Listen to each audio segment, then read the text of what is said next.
रहती हैं रास्ते में, दवाई खा के। लेकिन ये दवाई खा के सो जाती हैं और इन्हें दवाई खाने की बहुत ज़्यादा आदत है और अभी भी दोबारा से सो रही हैं। इनको उठाने के लिए भी हमें दवाई देनी पड़ती है। और ये है हमारी चुलबुली। हेलो गाइस, मेरा नाम इशिता। कैसा लग रहा है? मुझे बहुत अच्छा लग रहा है, बस मजा आ रहा है? ठंडा लग रहा है? ठंडा लग रहा है बहुत चलने ज़्यादा। को भगाने के लिए हमने ली है अभी चाय।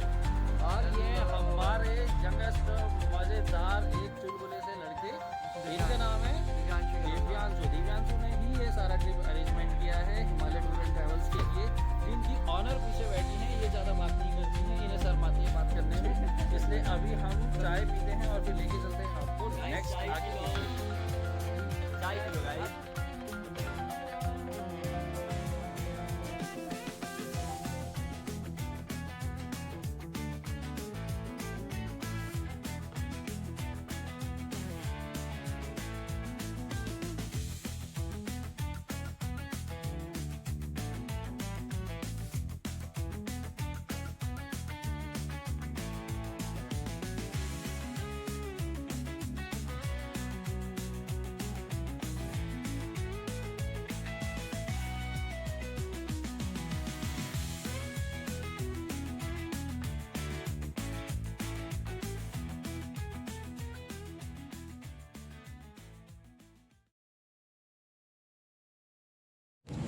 ऑलराइट गाइस, हम लोग पहुँचे गाड़ी में थोड़ी सी मस्ती करते हुए देवप्रयाग। देवप्रयाग भारत के उत्तराखंड राज्य के टिहरी गढ़वाल जिले में स्थित एक नगर है।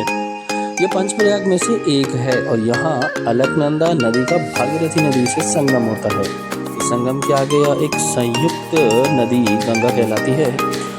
देखा जाए तो धार्मिक दृष्टि से यह एक महत्वपूर्ण हिंदू तीर्थ स्थान है। और सामने जो आप देख रहे हैं राम मंदिर, यहाँ का एक जहाँ राम ने तपस्या की थी, माना में देख रहे। और पिछली बार जब बरसात आई थी तो यहाँ तक पानी भर गया था। हम लोगों ने थोड़ा सा एंजॉय करते हुए प्रकृति के इन दृश्यों को देखा और फिर हमने लिया नींबू पानी, खट्टा मीठा नींबू पानी। तो थोड़ा सा गर्म हो रहा था, इस वजह से हमने नींबू पानी लिया और उसका मज़ा लेते हुए फिर हम आगे बढ़े।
ऑलराइट गाइस, देवप्रयाग के दर्शन करने के बाद हमारी गाड़ी पहुंची धारी देवी। आप सामने देख सकते हैं धारी देवी का माता का मंदिर, जो कि उत्तराखंड के गढ़वाल क्षेत्र में श्रीनगर और रुद्रप्रयाग के बीच अलकनंदा नदी के तट पर स्थित एक हिंदू मंदिर है।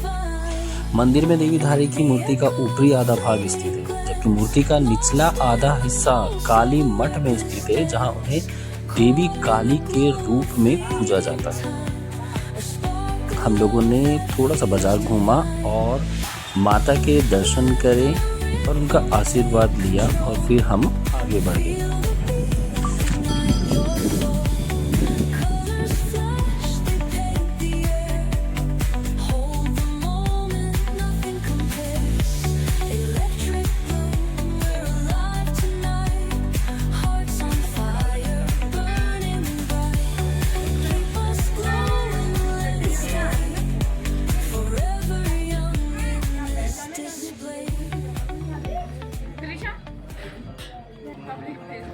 तो गाइस, अब हम धारी देवी मंदिर से दर्शन करते हुए आ गए हैं यहाँ पे खाना खाने।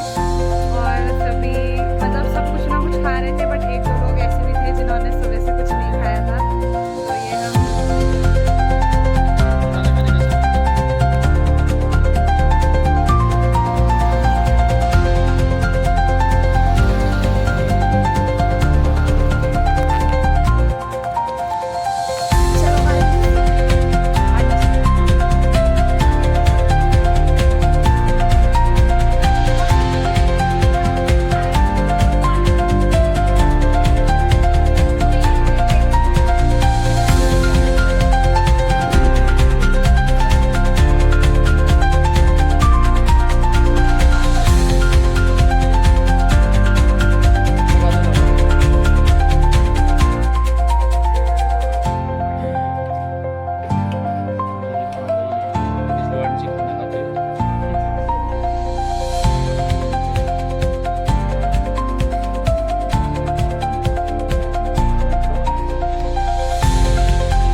ऑलराइट गाइस, हम लोग पहुँचे अपने डेस्टिनेशन पे Ransi village. Ransi village is the starting point, an important stop of the Madmaheshwar Yatra, from where the trek to Madmaheshwar Dham begins. The village provides accommodation, homestay, hotels and food for trekkers. It is also called the gateway of Madmaheshwar, from where pilgrims start the trek about 16 to 18 km, which includes villages like Gondar and Nanu. यहाँ हमने आग के भी मज़े लिए और कल के लिए हमने तैयारी करनी थी, इसलिए फटाफट डिनर करने के बाद हम लोग अपने अपने रूम में चले गए। नाउ कंटिन्यू, आप बने रहिएगा, आगे ले चलते हैं आपको मदमहेश्वर के लिए। कल मिलते हैं।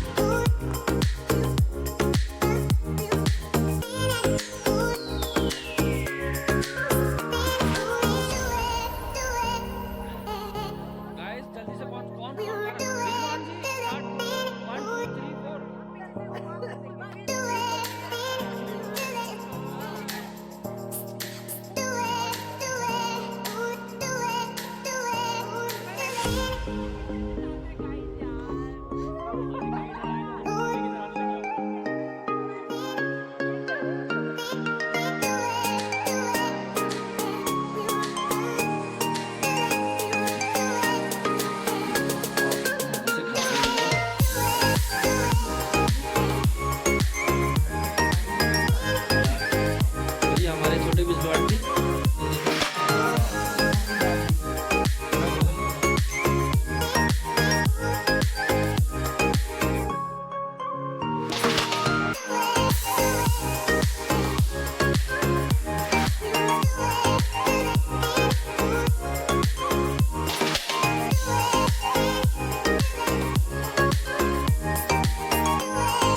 छोटा बम बैठ गया है।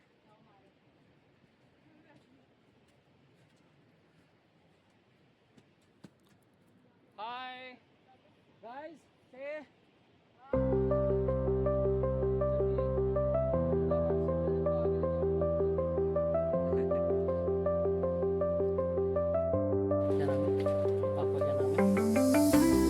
महावीर सिंह जी के साथ बैठे हैं हम। महावीर जी आगे कितना रास्ता रह गया? अभी 10-12 किलोमीटर है। तो महावीर जी ने देखो छोटा सा चला रखा है। बड़ा मस्त चाय बनाया। अभी चाय नहीं बनाई है इन्होंने, मस्त मजे से ठंडे का मौसम है, बढ़िया चला मजा आ रहा है सीखने में। ठीक है महावीर जी, धन्यवाद।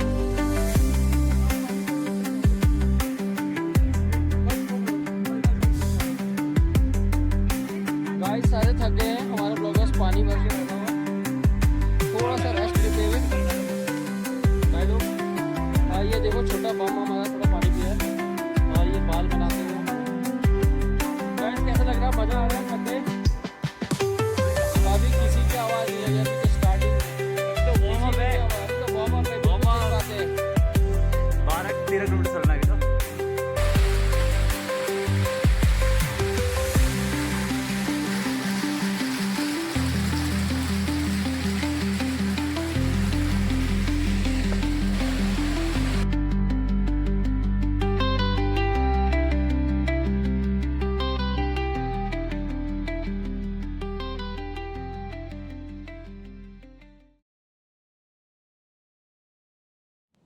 दो 3 किलोमीटर की चढ़ाई चढ़ने के बाद हम लोग पहुँचे इस सुंदर से झरने के पास, जो कि बहुत ही शीतलता प्रदान कर रहा था और जिसे हम भीम सिंह गदेरा के नाम से भी जाना जाता है। ऊपर से गिरता हुआ झरना बहुत अच्छा लग रहा था और साथ ही साथ मधुगंगा के भी हमने दर्शन नहीं किया। उसके साथ साथ हम आगे बढ़ रहे थे। यहाँ कुछ देर हमने झरने का और इस प्रकृति की सुंदर दृश्य का नज़ारा लिया। मेरे ग्रुप्स के सारे बंदे थोड़ी देर यहाँ पे रुके।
अपने ट्रैक में आगे बढ़ते हुए हमने इस नदी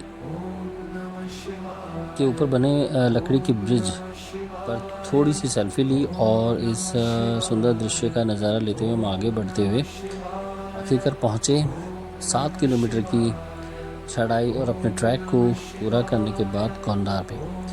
गोंदार मदमहेश्वर से 10 किलोमीटर पहले एक छोटा सा गांव है, जहां पर हमने 10-15 मिनट रुककर आराम किया और चलते चलते 7 किलोमीटर का ट्रैक को करते करते थोड़ा सा नाश्ता करने का मन हुआ तो हम लोग यहाँ पे रुके। और देखिए सामने आपको गोंदार गांव नज़र आ रहा है। यहाँ से मदमहेश्वर की दूरी 10 किलोमीटर रह जाती है। यहाँ हमने रुककर ब्रेकफास्ट किया और यहाँ पे ट्रैक पे चलते चलते एक दूसरे के जानने वाले यानी कि जान पहचान के लोग भी मिले जो अन्य ग्रुप में ट्रैक पे आए हुए थे। हम लोगों ने खुद हाथ बड़े ठंडे हो रहे थे, पराठे बनाए और आनंद लिया। आप देख सकते हैं अंदर आते ही सब चूल्हे के पास बैठ गए। बड़ी गर्माहट मिल रही थी और आराम से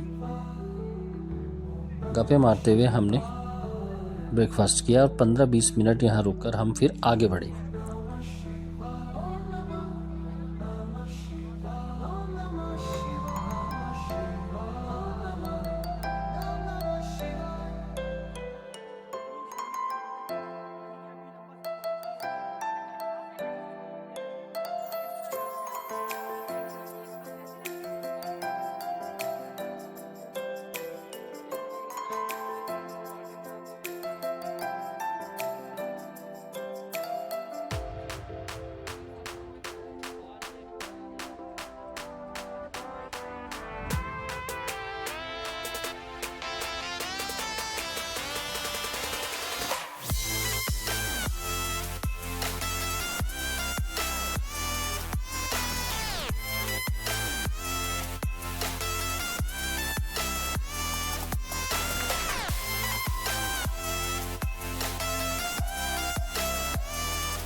नाश्ता पानी करने के बाद मौखंबा, कुंचट्टी, मदमहेश्वर और अकथोरीधार से होते हुए हम अपने सफ़र के लिए आगे बढ़े, क्योंकि हमें जल्दी से जल्दी रात से पहले अपने डेस्टिनेशंस यानी कि महाकाल के मंदिर तक जल्दी से जल्दी पहुंचना था। इसके लिए फटाफट हमने जितना जल्दी हो सका आगे रास्ता तय किया और आगे बढ़ गए। आखिरकार 17 किलोमीटर की चढ़ाई और लगातार चलने के बाद हम लोग पहुँचे महाकाल के मंदिर में। शाम के वक्त जो आरती और जो दृश्य हमने देखा मन को मोह लेने वाला था।